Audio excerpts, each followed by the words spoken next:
Movie की starting एक माहिरा नाम की लड़की से होती है जो कि एक फ़िल्म की शूटिंग कर रही होती है और वो फ़िल्म को अपने हिसाब से डायरेक्ट भी करना चाहती है, लेकिन उसका प्रोड्यूसर उसे ऐसा करने से मना कर देता है।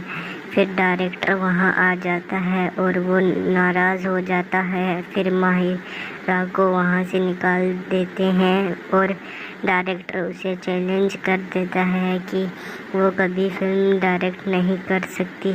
फिर माहिरा के पापा को दिखाया जाता है जो कि एक स्पोर्ट बॉय हैं, जो कि माहिरा को कहते हैं कि उसे ज़िंदगी में जो भी करना है वो ही करे। फिर अगले दिन माहिरा प्रोड्यूसर के पास जाती है और प्रोड्यूसर उसे किसी गैंगस्टर पर मूवी बनाने के लिए कहता है। फिर उसे बच्चन पांडे के बारे में पता लगता है और वो प्रोड्यूसर को बताती है कि वो इसके ऊपर मूवी बनाना चाहती है। और वहाँ एक पुलिस वाला भी होता है जो कि उसे मना करता है कि वो बच्चन पांडे पर मूवी ना बनाए, वो बहुत ही खतरनाक आदमी है। फिर हम बच्चन पांडे को देखते हैं जो कि एक जर्नलिस्ट को पकड़ के रखता है क्योंकि उसने बच्चन पांडे की कार्टून जैसी फ़ोटो अखबार में छाप दी थी, जिसके कारण वो उसे जला देता है। और फिर माहिरा वहाँ आ जाती है, तब वहाँ कुछ लोग एक आदमी को पीट रहे होते हैं। फिर वो लोगों से कहती है कि कोई उस आदमी को बचाओ और पुलिस को बुलाओ, लेकिन वहाँ खड़े लोगों कहते हैं कि वो खुद ही पुलिस वाला है जिसको पीट रहे हैं। वहाँ लोग उसकी चीज़ें चुराना शुरू कर देते हैं। फिर माहिरा को अपना एक फ्रेंड मिलता है जिसका नाम विष्णु होता है, वो स्कूल में रहता है। और फिर जब माहिरा अपना सामान निकाल रही होती है तब विष्णु उससे पूछता है कि यह क्या है। फिर वो उसको बताती है कि वो एक माइक है जिसकी आवाज़ 1 किलोमीटर तक सुना जा सकती है।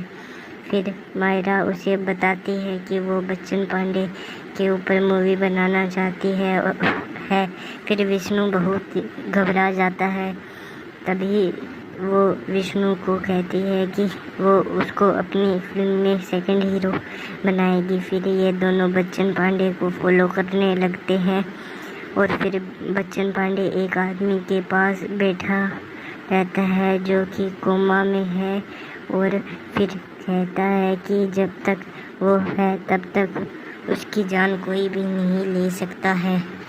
फिर हम देखते हैं कि माहिरा विष्णु से कहती है कि हम खुद ही बच्चन पांडे से क्यों नहीं पूछ लेते हैं। फिर विष्णु मना कर देता है, पर वहाँ बच्चन पांडे आ जाता है क्योंकि उसे अपनी गाड़ी साफ़ करवानी होती है। फिर बच्चन पांडे माहिरा के साइड में आकर बैठ जाता है और थोड़ी थोड़ी बातें करने लगता है। फिर वो माहिरा को डरा देता है। फिर विष्णु और माहिरा बहुत डर जाते हैं और फिर वो एक प्लान बनाते हैं कि वो पहले बच्चन पांडे के आदमियों से बच्चन पांडे के बारे में पूछेंगे, जहाँ पर हमें 3 लोगों के बारे में पता लगता है। उनमें से एक का नाम कांडी होता है। वो हर संडे अपने परिवार के साथ मंदिर जाता था और वो 18+ मूवीज़ का भी काफ़ी शौक़ रखता था। दूसरे का नाम बफरिया चाचा होता है जो कि किसी भी चीज़ बोलने में काफ़ी अटकता था। और पेंडुलम दारू पीने वाला आदमी होता है जो कि एक लड़की से बहुत प्यार करता था। वो बच्चन पांडे का तीसरा सबसे करीबी आदमी था जिसका नाम पिंकी था, उससे वो प्यार बहुत करता था। और पिंकी के 7 भाई थे, वो सातों पुलिस में वाले थे जो पिंकी की शादी एक डीएसपी के साथ फिक्स कर देते हैं। फिर शादी के दिन बच्चन पांडे आकर पेंडुलम के साथ शादी करा देता है। फिर ये दोनों पेंडुलम से मिलने आ रहे होते हैं, लेकिन वो देखते हैं कि पेंडुलम एक आदमी को मार देता है क्योंकि वो पिंकी की तरफ देख रहा था। तो इन दोनों ने पेंडुलम से पूछने का प्लान कैंसिल कर दिया। फिर वो बफरी चाचा के पास जाते हैं और वो कहते हैं कि उन दोनों की तरह ही एक जर्नलिस्ट भी आया था जो कि मारा गया था, क्योंकि मैंने बच्चन पांडे को बता दिया कि कोई तुम्हारे बारे में पूछ रहा था। फिर वो उनसे भी पूछना कैंसिल कर देते हैं और वो तीसरे आदमी के पास जाते हैं। फिर ये दोनों कांडी को सीढ़ी देते हैं, लेकिन कांडी एक सीढ़ी सब्जी के बैग में भूल जाता है और वो सीढ़ी उसके परिवार वालों के हाथ में लग जाते हैं और परिवार वाले कांडी को मारते हैं। और फिर बच्चन पांडे की गैंग पूरी वहाँ रहती है और बच्चन पांडे फिर टॉयलेट करने जाता है। तब उस पर एक आदमी हमला करने आया होता है और गलती से वह किसी और को मार देता है और अपने बॉस को फ़ोन करके कहता है कि उसने बच्चन पांडे को मार दिया है। और फिर वहाँ पर बच्चन पांडे की गैंग आ जाती है और फिर वो आदमी उनसे कहता है कि ले जाओ अपने बच्चन पांडे को। फिर वो सब थोड़ा पीछे देखते हैं तो बच्चन पांडे जिंदा पीछे खड़ा था और वो उस आदमी को घर ले जाकर मारते हैं। और बच्चन पांडे के एक आदमी बच्चन पांडे के गैंग में से ही को कहते हैं कि वो मायरा और विष्णु के बारे में पता लगाएं। उस आदमी का नाम वर्जिन होता है और फिर वर्जिन उनसे पूछने जाता है।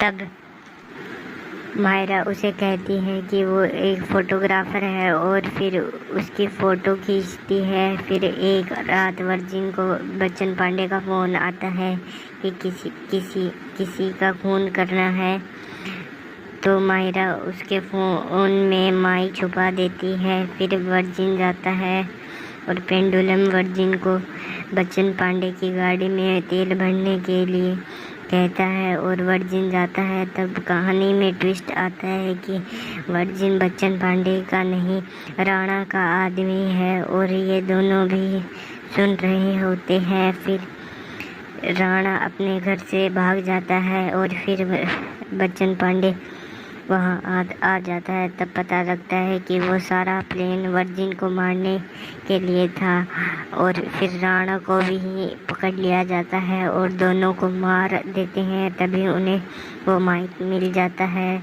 तो मायरा और विष्णु भागने लगते हैं। तभी बच्चन पांडे उन्हें पकड़ लेता है और तभी उसे पता लगता है कि वो बच्चन पांडे पर फिल्म बनाने आई हैं। और फिर बच्चन पांडे कहता है कि तुम कहानी सीधा मेरे से ही पूछ लेती।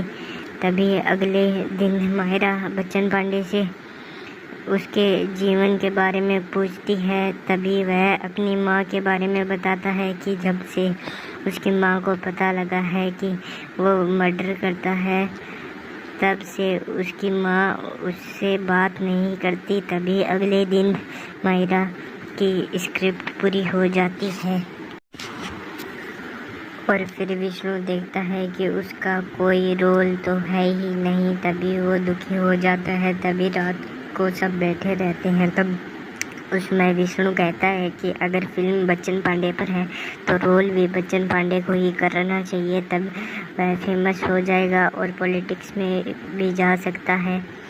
आगे दिखाया जाता है कि विष्णु और मायरा एक दूसरे से सॉरी मांग लेते हैं। तभी बच्चन पांडे के आदमी आते हैं और तभी वो मायरा को बच्चन के पास्ट के बारे में बताते हैं कि बच्चन पांडे पहले एक आदमी के लिए काम करता था। तभी मेले में उसे एक लड़की से प्यार हो जाता है जिसका नाम सोफी होता है। फिर कुछ दिन बाद वह उस आदमी से कहता है कि वह अब मर्डर करने का काम नहीं करना चाहता है, वह घर बसाना चाहता है। तभी वह मेले में उस लड़की से मिलने जाता है। तभी कुछ आदमी आते हैं और उसकी आंख फोड़ देते हैं और उस लड़की को मार डालते हैं और फिर बच्चन पांडे उन्हें मार देता है। फिर उसे पता लगता है कि इन आदमियों को बच्चन पांडे के पुराने बॉस ने भेजा है और वो वही आदमी है जो कोमा में था, लेकिन अब वो कोमा से बाहर आ जाता है। तभी पता लगता है कि वो कोमा से बाहर आ जाता है और बच्चन पांडे उसे मार देता है। अब आगे मायरा बच्चन पांडे से कहती है कि तुम्हें एक्टिंग सीखनी पड़ेगी, और वो उसे कहती है कि जो गुरुजी उन्हें एक्टिंग सिखाने आ रहे हैं उनको पता नहीं लगना चाहिए कि वो एक गुंडा है। और फिर वो गुरुजी आते हैं और फिर एक्टिंग सिखाते हैं और फिर शूटिंग शुरू हो जाती है। और फिर माहिरा एडिटिंग के लिए मुंबई निकल जाती है। फिर प्रमोशन होते हैं और फिर माहिरा मूवी का नाम बीपी रख देती है।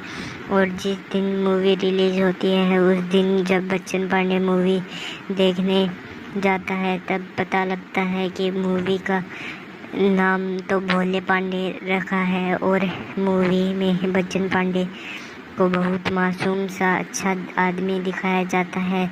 और फिर बच्चन पांडे को गुस्सा आ जाता है और उसे लगता है कि उसका खौफ ख़त्म हो गया है। और विष्णु और माहिरा अंडरग्राउंड होने के लिए कोटा जा रहे होते हैं। तभी बच्चन पांडे के आदमी उन्हें पकड़ लेते हैं और बच्चन पांडे उन्हें मारने आता है।